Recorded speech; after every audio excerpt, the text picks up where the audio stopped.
کوم په دې شرط باندې چې 1500 کال عبادت پراکې که 1500 کال عبادت رانه کې دا ګلاس تعالی نه ملایي او قیامت خو به داسې شیم دی لا يموت فيها ولا يحيى د سختۍ نه مرګ هم ناراضي چې سړی مړ شي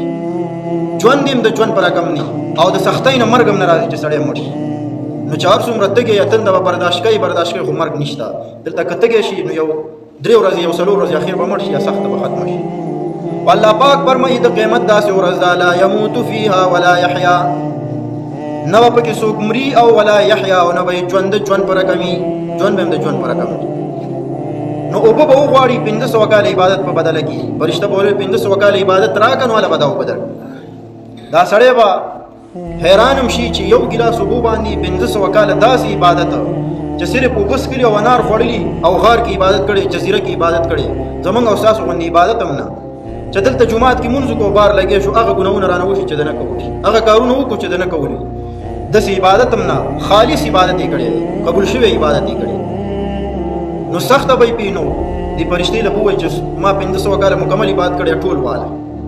اټول ستا خدا یو ګلاس وبره چې داتن نه ختم شي نو پرشتہ به ورلا 1500 کال عبادت په دیوالي یو ګلاس وبو ورکی